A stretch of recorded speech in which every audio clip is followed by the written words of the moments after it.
It crushes your soul to realize you've lived decades of your life under a veil of deception, that the child you cherished and loved was not really yours, but rather a substitution for your true blood, and you never knew.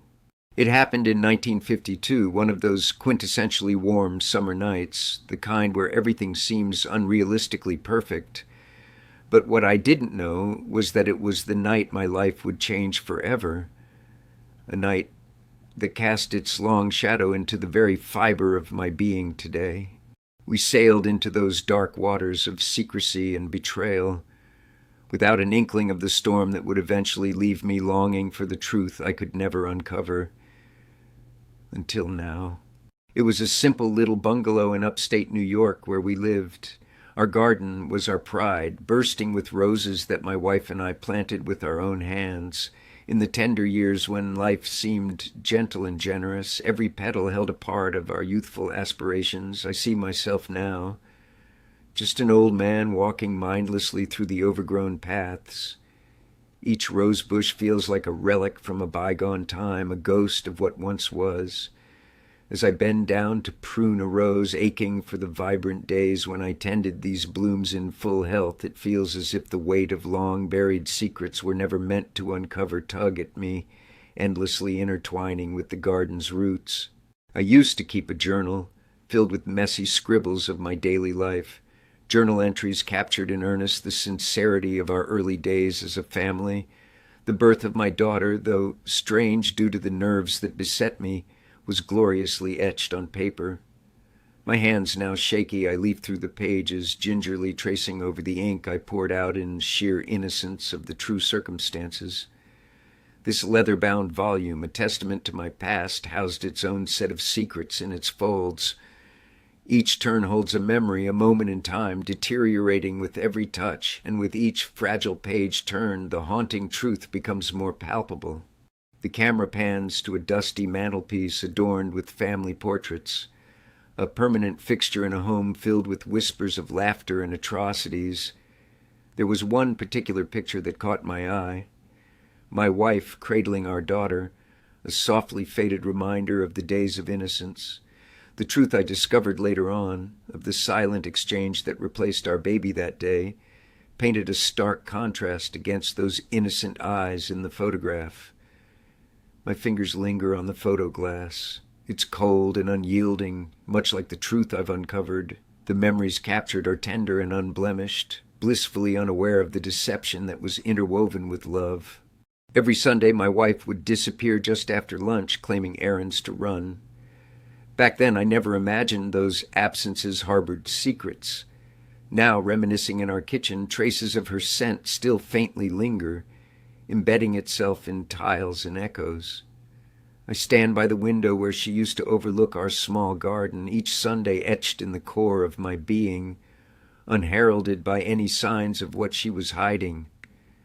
The banality of those Sundays, viewed with the clarity of retrospection, becomes almost sacred, a fabric of life woven with nuances and omissions. She returned late that night in 52, kissed me quietly, and we lay side by side like nothing was amiss. I often awake at midnight, haunted by those serene, ghostly nights. As I sit in the deep silence of my room, moonlight filters through curtains, bathing walls with silver. I imagine her beside me, feel the weight of deceit that lay between us, packed as heavily as bodies beneath the linen.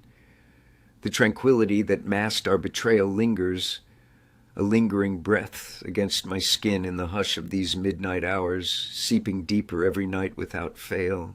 I often find myself in the attic, a refuge for forgotten pieces of our life. Old suitcases and yellowed baby clothes reside amid the dust and spider webs. One day my shaking hand stumbled upon a model ship I had built, a toy for the daughter I thought was mine. Crafted with care for tiny hands, it lay abandoned, a symbol of my paternal affection on lifeless decks. As I set it to gently sail across the dusty floor, the room fills with a bittersweet nostalgia, the model a ghost ship echoing through the shadows of my past, towing behind it the weight of misaligned expectations and unknown origins.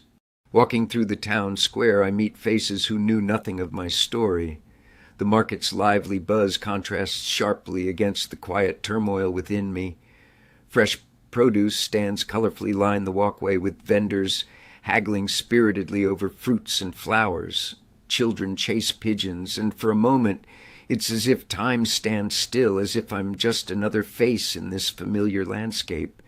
Yet each familiar laugh and knowing nod highlights the solitude born from secrets kept too close. The town, unchanged over years, witnesses my metamorphosis as I grapple with what it never knew about those closest to me.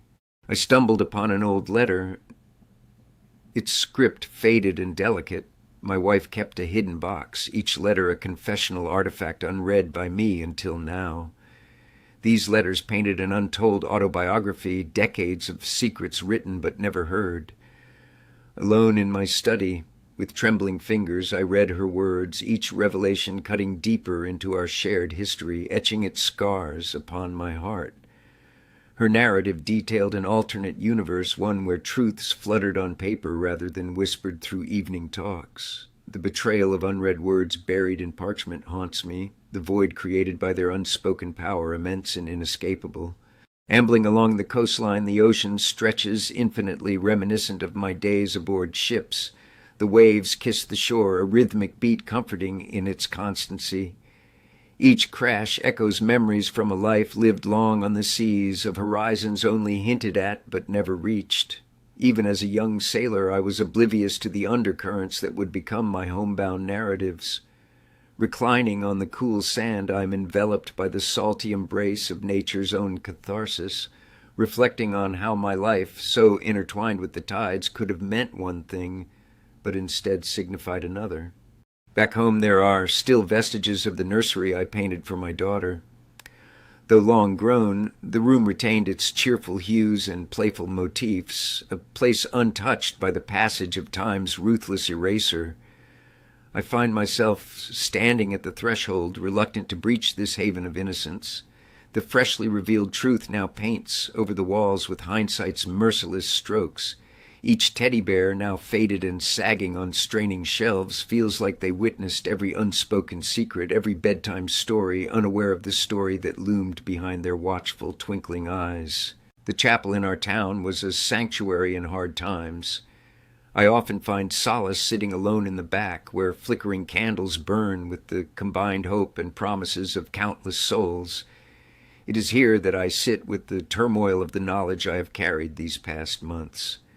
At this altar of both light and shadow comes reflection. Here forgiveness is sought in the quiet echo of whispered prayers. These pews held the chorus of our lives. Mine now seeks tranquility amid chaos, knowing that a love built on half-truths still stood firm, even when strained by a reality unimagined. My wife had loved the lilac tree in our yard. It bloomed lavishly in spring. I tend to its delicate branches now, keeping a vigil over its purple promises. Under its fragrant shade, where we had countless picnics, it carries the laughter and occasional tears of our clandestine moments. This spot, a monument to both happiness and hidden realities, whispers stories of a woman burdened by choices unknown to me. With each snip, every reminiscence is a balm to the scars of her betrayal, and through this quiet tending, a love irrevocably altered by truth finds healing anew. In my wife's personal drawer, I discovered a tiny christening gown preserved in mothballs and memories.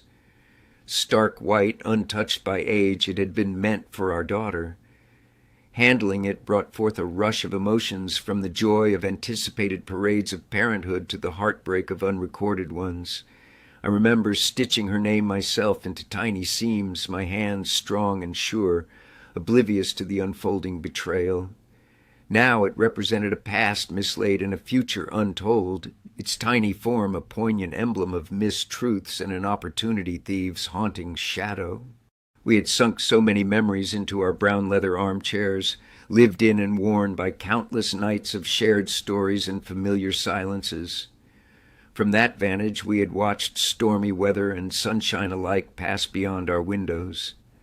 Now I sink into its warmth and comfort, a friend to my musings and regrets alike. Each crease in the leather mirrors the rings of a tree, growth and resilience layered by time.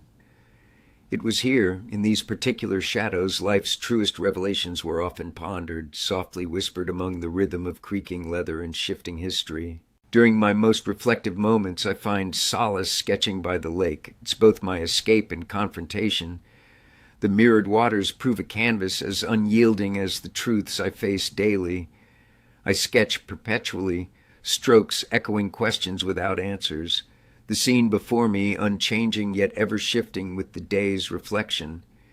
The vistas embody fragments of history, my hand capturing shadows of truth and reality hidden beneath water and within my heart. These shadowy landscapes betray a tranquility that hides beneath each passing cloud, coaxing out a semblance of peace from the echoes of undulating truth beneath my pencil's persistent stroke. Echoes from a forgotten era. A clock chimes softly in our hallway. As its pendulum swings, I count missing minutes from the decades when time passed far too swiftly, stealing moments I dared not realize were lost. Standing in that hallway with time audibly ticking past, my thoughts too are wound tightly on unseen spools of yesterday. The clock, a silent witness to my life's rhythm, narrates tales not just through its hands and numbers, but through moments stolen and love betrayed. To each tick comes a question unanswered. Toxed, or at a whisper now known as truth, shakes its resolutely anchored face. In our house, a quaint, musty attic workshop in which I'd spent countless hours, woodwork projects came to life. I'd planned on building a dollhouse. The bare skeleton still stands like an echo of dreams detained. Dust-covered and unfinished, it loomed in the dim attic light, each framework element a mute witness to intentions set adrift by secrecy unknown. This labor of love, now a poignant testament to shared life ambitions never fully evoked, absorbs my focus as I wander idly about the space. Each unfinished detail reflects the layers unearthed within my life story, incomplete, unpolished, yet undeniably rich in lessons untaught. As the sun sets on my years, I sit with the knowledge of truths both bitter and liberating. I loved a daughter who wasn't mine in blood, yet undeniably so in heart.